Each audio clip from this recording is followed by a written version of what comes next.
मोहम्मद शमी को एक बेहतरीन और सबसे खतरनाक गेंदबाज मानते हो तो इस वीडियो को एक लाइक जरूर करें। जी हाँ दोस्तों, भारत और ऑस्ट्रेलिया के बीच T20 वर्ल्ड कप का वार्म-अप मुकाबला खेला गया, जहाँ दोनों ही टीमों के बीच हमें कांटे की टक्कर देखने को मिली। जहाँ इस मैच में ऑस्ट्रेलियाई टीम को जीत के लिए आखिरी के 6 गेंदों में चाहिए थे 11 रन और गेंदबाजी करने के लिए आए थे मोहम्मद शमी। आखिर के से 20वें ओवर में मोहम्मद शमी ने हैट्रिक लेकर मुकाबले को पलट दिया। अंतिम ओवर का पूरा रोमांच कैसे कप्तान रोहित शर्मा ने कमाल की कप्तानी की, कैसे विराट कोहली ने अपनी फील्डिंग से मैच को पलट दिया, इस मैच की पूरी हाईलाइट और पूरा रोमांच आज की इस वीडियो में पूरी तरह से विस्तार से बताएंगे। लेकिन उससे पहले दोस्तों, आप हमें कमेंट करके जरूर बताएं मोहम्मद शमी के इस बेहतरीन गेंदबाजी को आप 10 में से कितने नंबर दोगे। तो चलिए दोस्तों, बिना वक्त गवाए हम इस वीडियो को शुरू करते हैं। जहां दोस्तों इस मैच में ऑस्ट्रेलियाई टीम के कप्तान एरन फिंच ने टॉस जीता था और पहले गेंदबाजी करने का फैसला किया था, जो कि दोस्तों लगभग गलत सा साबित हुआ, क्योंकि टॉस हारकर पहले बल्लेबाजी करने उतरी टीम इंडिया ने कमाल का प्रदर्शन किया था। जहां भारत की तरफ से सलामी बल्लेबाज के तौर पर कप्तान रोहित शर्मा और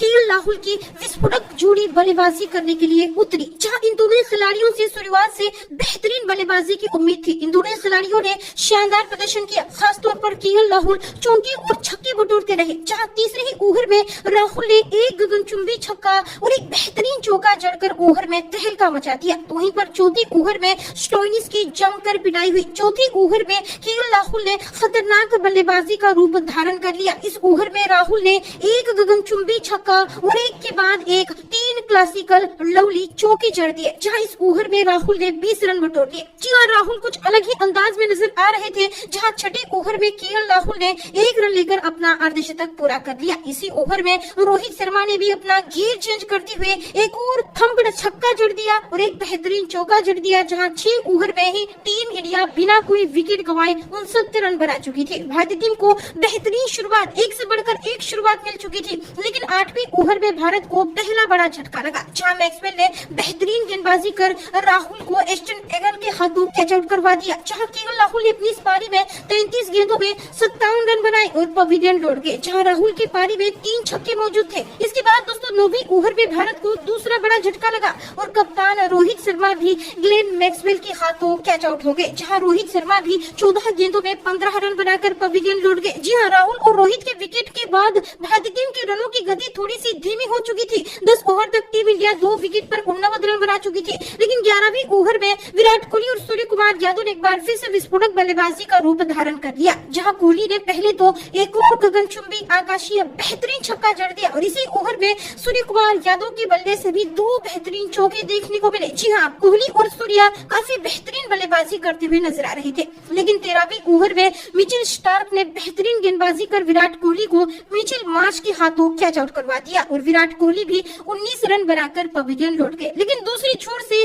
सूर्य कुमार यादव लगे पड़े थे। वहीं दोस्तों 14वें ओवर में हार्दिक पांड्या भी कुछ खास कमाल नहीं कर पाए और मात्र 2 रन बनाकर पवेलियन लौट गए। इसके बावजूद भी नए बल्लेबाज दिनेश कार्तिक ने एक गगनचुंबी छक्का लगाकर अपने विस्फोटक बल्लेबाजी का रूप धारण कर लिया था। 15 ओवर में टीम इंडिया 4 विकेट पर 138 रन बना चुकी थी। 16वें ओवर में सूर्य कुमार यादव ने एक चौका जड़ा। इसके बावजूद भी भारतीय टीम कुल 9 रन बटोर पाई। वहीं 17वें ओवर में दिनेश कार्तिक ने एक क्रंची करारा चौका जड़ दिया, लेकिन इसी ओवर में केन रिचर्डसन ने बेहतरीन गेंदबाजी कर कार्तिक को भी मैक्सवेल के हाथों कैच आउट करवा दिया और कार्तिक भी 20 रन बनाकर पवेलियन लौट गए। वहीं दोस्तों 18वें ओवर में सूर्य कुमार यादव ने एक चौका और एक गगनचुंबी क्लासिकल छक्का जड़ दिया। जी हाँ, सूर्या दूसरी छोर से काफी बेहतरीन बल्लेबाजी कर भारतीय टीम के रनों की गति तेज कर रहे थे। 20वें ओवर में सूर्या ने एक बेहतरीन चौका लगाकर अपना अर्धशतक पूरा कर लिया और वह भी मात्र 32 गेंदों में। लेकिन इसी ओवर में केन रिचर्डसन ने सूर्य कुमार यादव को भी कैच आउट करवा दिया और सूर्य कुमार यादव भी 33 गेंदों में 50 रन बनाकर पवेलियन लौट गए। और तो और नए बल्लेबाज अश्विन से क्या ही उम्मीद करती हूँ, लेकिन अश्विन ने आते ही छक्के के साथ अपना खाता खोला, लेकिन अश्विन भी अगली ही गेंद पर 6 रन बनाकर पवेलियन लौटे और इस तरह से टीम इंडिया ने 20 ओवर की पारी में 7 विकेट के नुकसान पर 186 रन बनाए। हाँ दोस्तों, भारतीय टीम ने ऑस्ट्रेलिया के सामने इस वार्म अप मुकाबले में 187 रनों का विशाल लक्ष्य रखा था। अब दोस्तों इस लक्ष्य का पीछा करने के लिए ऑस्ट्रेलिया की तरफ से मिचेल मार्श और एरन फिंच की जोड़ी बल्लेबाजी करने के लिए मैदान पर उतरी थी। जहां ऑस्ट्रेलिया की सोच लगभग जाहिर थी। ऑस्ट्रेलिया ने पहले गेंद से ही शॉट्स खेलना शुरू कर दिए थे। पहले ओवर में मार्श ने चौका जड़ा, दूसरे ओवर में भी मार्श ने चौका जड़ा। जी हाँ दोस्तों, मार्श काफी बेहतरीन बल्लेबाजी कर रहे थे। अब तीसरे ओवर में मिचेल मार्श और एरन फिंच ने हार्दिक पांड्या की जमकर धुलाई कर दी, जहां इस ओवर में मिचेल मार्श ने एक गगनचुंबी छक्का और एक करारा चौका जड़ दिया और इसी ओवर में एरन फिंच ने भी एक शानदार चौका जड़ा। उम्मीद के मुताबिक ऑस्ट्रेलियाई दोनों ही सलामी बल्लेबाजों ने काफी बेहतरीन शुरुआत दिलाई थी, जहां 5वें ओवर में एरन फिंच ने भी 2 बेहतरीन चौके जड़ दिए और इसी के साथ 5वें ओवर में ऑस्ट्रेलियाई टीम 50 रनों का आंकड़ा छू पाई थी। 6ठे ओवर में मिचेल मार्श ने एक और गगनचुंबी छक्का जड़ दिया और एक बेहतरीन चौका भी जड़ दिया, लेकिन इसी ओवर में भुवनेश्वर कुमार ने अपनी बेहतरीन गेंदबाजी से मिचेल मार्श को क्लीन बोल्ड कर दिया और मिचेल मार्श भी अपनी इस पारी में 18 गेंदों में 35 रन बनाकर पवेलियन लौट गए, जहां मिचेल मार्श ने इस पारी में 2 छक्के जड़ दिए, जहां 6 ओवर में ही ऑस्ट्रेलियाई टीम 1 विकेट पर 64 रन बना चुकी थी। लेकिन अब स्टीवन स्मिथ मैदान पर आ चुकी थी, जिसकी वजह से रनों की गति काफी धीमी हो चुकी थी। वहीं अब दूसरी तरफ से 10वें ओवर में एरन फिंच ने एक और आकाशीय छक्का जड़ दिया और इसी ओवर में स्टीवन स्मिथ के बल्ले से भी क्लासिकल छक्का देखने को मिला, जहां 10 ओवर तक ऑस्ट्रेलियाई टीम 1 विकेट पर 94 रन बना चुकी थी। फिलहाल तो ऑस्ट्रेलियाई टीम मजबूत स्थिति में थी, लेकिन 11वें ओवर में चतुर चंचल चालाक चहल ने बेहतरीन गेंदबाजी कर स्टीवन स्मिथ को क्लीन बोल्ड कर दिया। स्टीवन स्मिथ भी 11 रन बनाकर पवेलियन लौटे। लेकिन दोस्तों ऑस्ट्रेलियाई टीमों की रनों की गति अब थोड़ी सी धीमी होती हुई नजर आ रही थी, लेकिन 13वें ओवर में मैक्सवेल ने अपनी आक्रामक बल्लेबाजी से 3 बेहतरीन एक के बाद एक चौके जड़कर तहलका मचा दिया और इस ओवर में 15 रन बटोर लिए।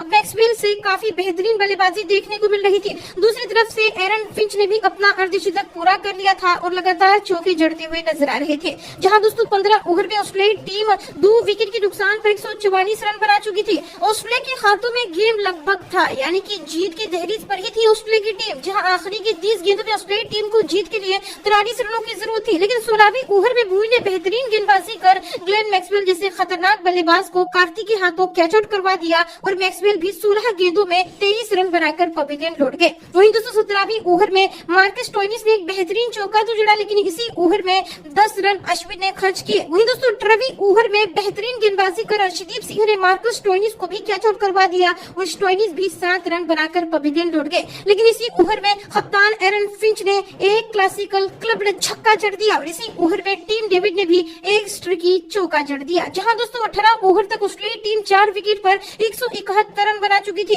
यानी कि ऑस्ट्रेलिया के हाथ में गेम अभी भी बचा हुआ था। जहां दोस्तों 19वां ओवर काफी अहम था और ऐसे में कप्तान रोहित शर्मा ने चालाकी भरा फैसला लेकर 19वां ओवर भुवनेश्वर कुमार को नहीं बल्कि हर्षल पटेल को दिया। हर्षल पटेल ने 19वें ओवर में बेहतरीन गेंदबाजी कर एरन फिंच को क्लीन बोल्ड कर दिया और एरन फिंच भी 54 गेंदों में 79 रन बनाकर पवेलियन लौट गए। वहीं दूसरी गेंद पर जोश इंग्लिश भी रनआउट का शिकार हुई और इन्हें रनआउट किसने किया? विराट कोहली ने, और ऐसा रनआउट किया था जो कि दोस्तों एकदम बेहतरीन था, जिसे देखकर आप भी हैरान हो गए। वहीं दोस्तों 19वें ओवर में बेहतरीन गेंदबाजी कर हर्षल पटेल ने 2 विकेट के साथ 5 रन खर्च किए, यानी कि दोस्तों अब ऑस्ट्रेलियाई टीम को जीत के लिए आखिरी के 6 गेंदों में 11 रनों की जरूरत थी। रोहित शर्मा का काफी चौंकाने वाला फैसला हमें देखने को मिला, जहां रोहित शर्मा ने 20वां ओवर मोहम्मद शमी करने के लिए आए, जहां दोस्तों मोहम्मद शमी तो इस मैच में पहले एक भी ओवर नहीं डाल पाए थे और ऐसे में अचानक से 20वां ओवर शमी लेकर आई और दोस्तों शमी ने कप्तान के फैसले को सर आंखों पर रख दिया। बेहतरीन गेंदबाजी की, ताबड़तोड़ गेंदबाजी की,